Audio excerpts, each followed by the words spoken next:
في قلب المحيط الأطلسي بين 3 نقاط فقط يوجد واحد من أكثر الأماكن رعبا وغموضا على سطح الأرض. اسمه كفيل أن يثير الخوف في القلوب. قبل ما نبدأ الفيديو ما تنساش تذكر الله في التعليقات وتعمل لايك واشتراك لمتابعة كل ما هو جديد. مثلث برمودا. طائرات تختفي من السماء، سفن تبتلعها الأمواج دون أثر، إشارات استغاثة مقطوعة.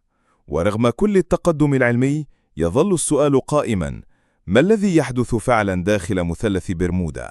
هل هو مجرد خدعة إعلامية؟ أم أن هناك قوة خفية تتحكم فيما لا نستطيع فهمه؟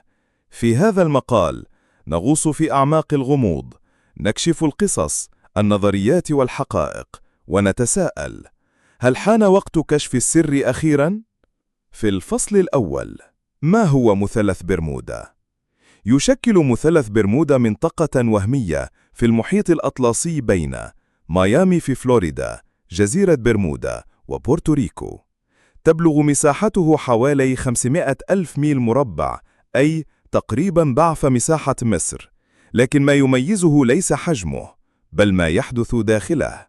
منذ القرن التاسع عشر وحتى اليوم تم تسجيل عشرات الحوادث الغريبة بل والمخيفة: اختفاء طائرات بلا أثر، غرق سفن دون سبب، شهادات لأشخاص رأوا أضواء غريبة أو فقدوا إحساسهم بالوقت. ورغم كل محاولات العلماء لا يوجد تفسير قاطع. كل ما لدينا هو ألغاز تتراكم.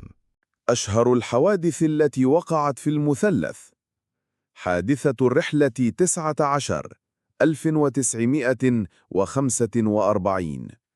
أشهر حادثة في تاريخ مثلث برمودا.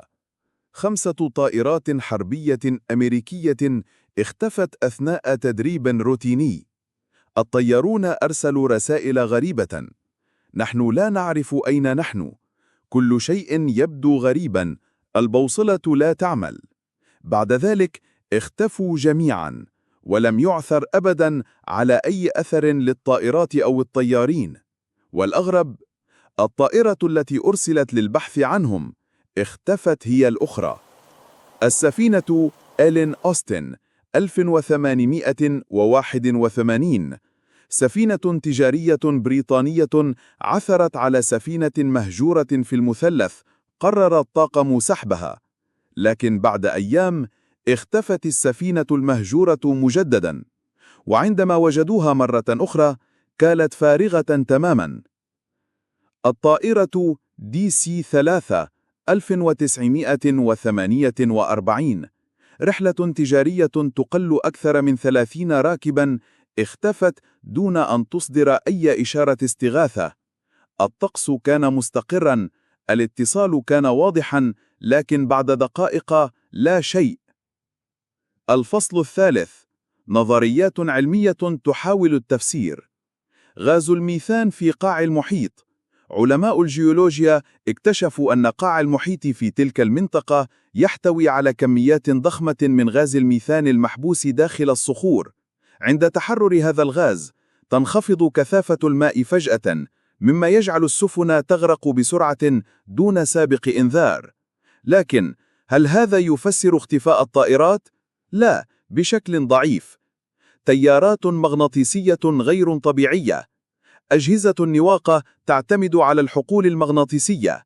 بعض العلماء يقترحون أن في مثلث برمودا توجد تشوهات مغناطيسية تؤثر على البوصلات، مما يجعل الطيارين يضلون طريقهم. لكن هذا لا يفسر الصمت المفاجئ واختفاء الحطام. عواصف مفاجئة. الطقس في هذه المنطقة قد يتغير بسرعة مذهلة. أمواج عملاقة، عواصف كهربائية، رياح بسرعة مئات الكيلومترات في الساعة. حتى أقوى السفن والطائرات يمكن. الإعلام وكيف ساهم في نشر الرعب.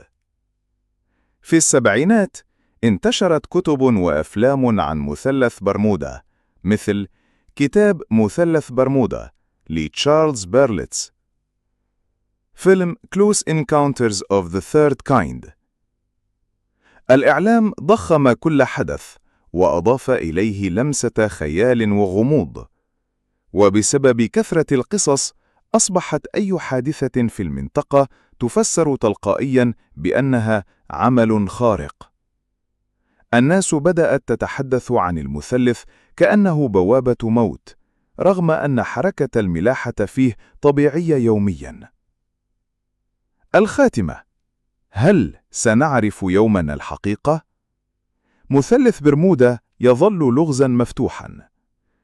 كل يوم يمر نكتشف معلومات أكثر، لكن تبقى الأسئلة بلا إجابة نهائية.